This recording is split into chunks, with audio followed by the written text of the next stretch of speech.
Good morning. My name's Ray Poynter, and I'm going to talk to you about combating ChartJunk. So let's start with the word itself, ChartJunk. It comes from Edward Tufte back in 1983, and he said this about it.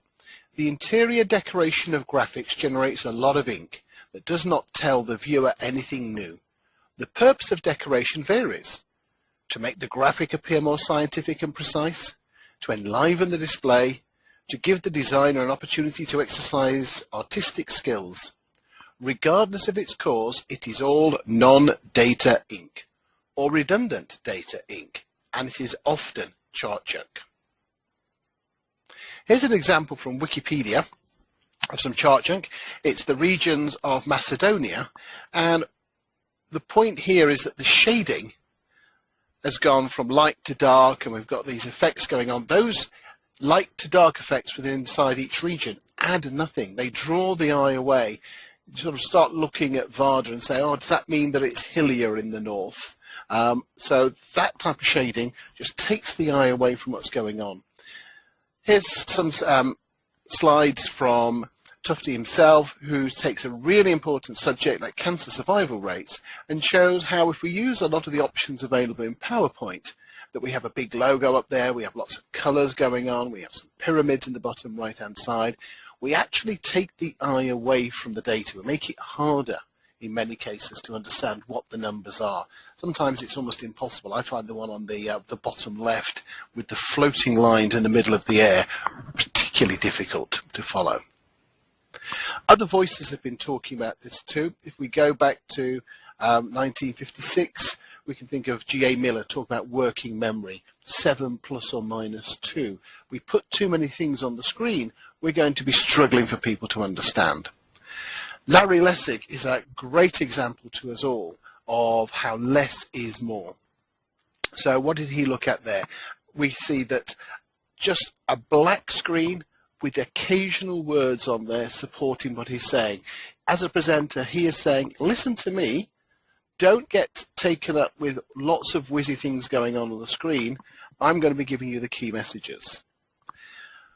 Not all rubbish charts are ChartJunk. There is also junk charts, confusingly enough. Great site here, which you can see the URL for.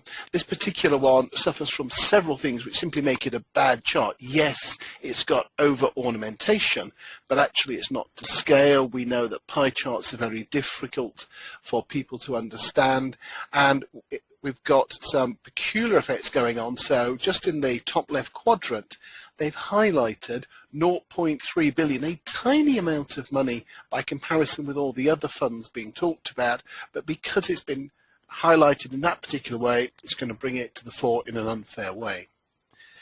When I'm looking for good advice about presentations, I usually go almost invariably to Gar Reynolds. He's written this book, Presentation Zen. He's got a fantastic website called Presentation Zen, and it's really a source of lots and lots of good ideas. And looking at this topic of ChartJunk, he produced these charts looking at mobile phone internet connectivity rates from some Japanese government data. And if we look at the top left, the background is so busy that it dominates and it makes it harder to concentrate on the numbers. The top right kind of looks visually appealing, but what's a beach and a ball got to do with the topic of investigation? And again, it takes your eye away from the numbers. The bottom left, incredibly attractive by comparison with the average market research presentation slide, but what's it got to do with mobile phones? And again, it makes it really hard to read those numbers, and in particular the text disappears because the contrast goes away. So what he would suggest is something more like this: a nice plain white background, very clear bars, nice clear text, and the picture on the right hand side there reminds us that that could be a Japanese salaryman, it could be a South Korean businessman, and that those two countries were at the time of this data well ahead of the other countries. And Gar Reynolds summarizes his view about ChartJunk as nothing in your slide should be superfluous, ever. So it needs to be there for a reason. But of course, life is never as simple as no ChartJunk, no ornamentation, make it all very, very simple. Because if we come back to that Gar Reynolds chart, he could have used the one on the left. but he chose the one on the right as the preferred one. The one on the left is probably closer to what Tufte would argue for, which is just the numbers, no ornamentation. The one on the right actually reinforces the message. You don't really need to look at the numbers as much, because we, as market researchers, are interested in messages more than we are in conveying actual individual numbers. And we're going to come back to that point because it's the key to understanding when something is a useful piece of graphical information and when it's just chart junk. This particular chart here was produced by Nigel Holmes for Time magazine back in 1981, and Edward Tufte singled it out for an absolute diatribe of attack, criticizing him for everything that is bad about chart junk. So much so that it's gone on, and with some other charts that I'm going to mention in a moment, has been researched. And they looked to see whether this data conveyed in a very simple way was easier for audiences to understand, and was it more memorable? Because what Tufte would say looking at this is there are only 5 data points. There is the value in each of 1978, 79, 80, 81 and 82, and anyway the chart doesn't tell me anything about inflation, so I want to know what sort of basis these numbers should be compared on, would be Tufte's point. However, when they showed charts, a simple version of these versions to 2 samples, and the paper is published and there's a link on the next page, they found that the comprehension was equal, but the recall was better. People who saw this chart were more likely to remember 2 weeks later that the price of diamonds rocketed in 1980 and came back down than were the people who were shown 5 numbers effectively and asked to remember those numbers.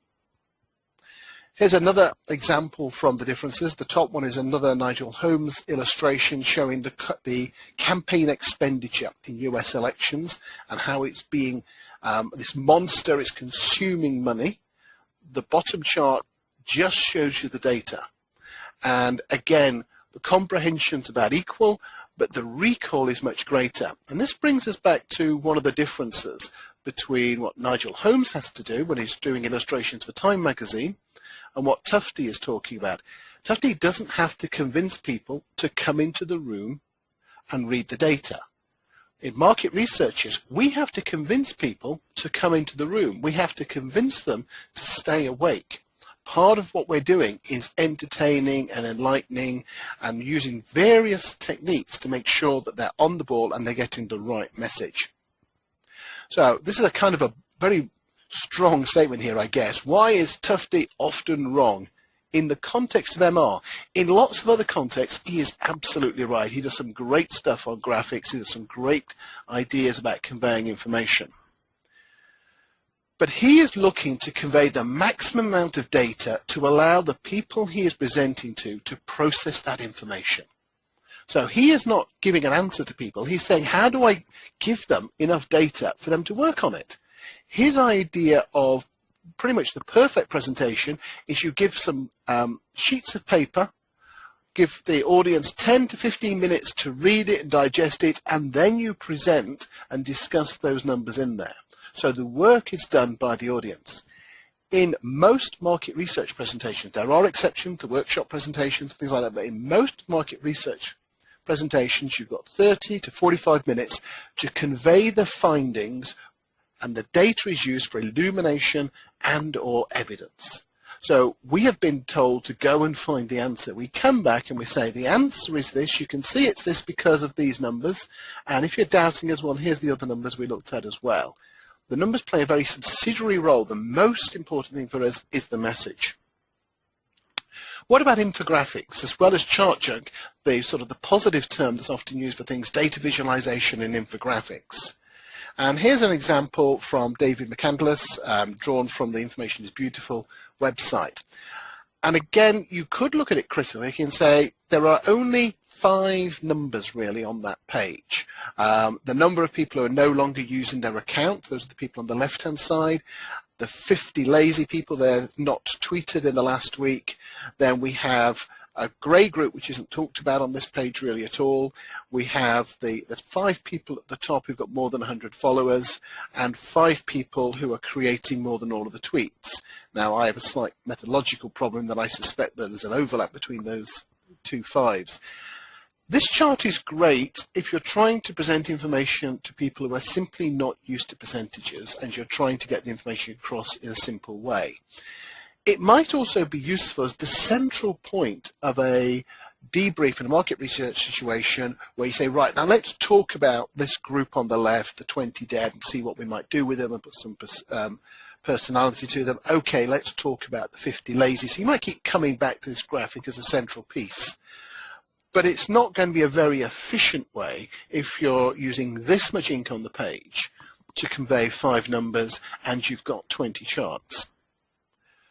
Here's a really heavy diagram, and it's really interesting, I think, as part of the whole infographics thing. And again, it comes from David McCandless. And it's the BBC, where the BBC, the British Broadcasting Corporation's money goes. So up in the top left, there's a big square, and that tells us that £1,393 million a year is spent on BBC One, the main TV channel for the BBC. Now, where is this sort of graphic useful? Well, it's a bit like when Tufty wants to give everybody information. Let's say we had a group of 20 people and they had to discuss possible savings the BBC could make. You could split them into 5 groups of 4. You could give them all a copy of this and say, right, go through this for half an hour, thinking about the various issues, and let's come back and have a discussion about how money might be able to be saved. Or maybe in a more of a market research debrief, you might use this as the central point and say, right, I'm just going to quickly go over, we can see how big BBC is, BBC Two. If we go up to the top right almost, we see that radio accounts for this large portion here. Now, I want us to focus just on the blue box in the middle, talent there, and how much we're paying to individual presenters. So as an entry mechanism where I will talk the audience through 2 or 3 things on this page, probably highlighting them, so I might turn the colour on or make the colours pulse during the presentation to lead them through. But otherwise, it's not a strong debrief presentation type chart. So, pulling it all together, what is ChartJunk? Well, I think it's certainly most of these. It's almost any 3D chart. It's very, very rare that a 3D chart conveys the information as clearly as a 2D. It looks more attractive, but it's harder work. Busy backgrounds, lots of shading and color texting. Text box over your charts. Are they really helpful? If you are going to use them, I would certainly say build them, bring them onto the screen, then take them back off the screen. Images under charts are almost always a problem. Irrelevant images kind of summarizes that, shading and colors. Logo, does the chart need your company's logo? Does it need the client's logo? Yes, on the leave behind, on the deliverable, the stuff that's going to be passed around their company, your logo needs to be there. But hopefully by the time you're in the debrief, they know who you are. You do not need to keep putting up your logo. They certainly know who they are, so you don't need to keep putting up their logo in many cases. Numbers. Does it need numbers on it at all? If it does, how many significant digits? You should almost never be showing decimal places. 2 or 3 significant digits. So if we are talking about numbers in the tens of thousands, round off those trailing ones and just use a K or put a little symbol at the top saying these are in millions, these are in thousands. Get rid of the decimal places, just cut back to the really useful information, and we can summarize it down to something which is a corruption of a sticker or a button that people used to wear on their chests when I was involved in politics back in the 1970s, which is, if it is not part of the answer, it is part of the problem. Have a look at everything you've got on your chart. If you remove it and the chart is just as good with it removed, remove it. If the chart is better when you remove it, obviously remove it. But even if you remove it and it makes no improvement, then that's good enough reason. Things on your charts should be serving a purpose to the audience. So with that, I'd like to throw the session open to Q&A, and thank you for your attention.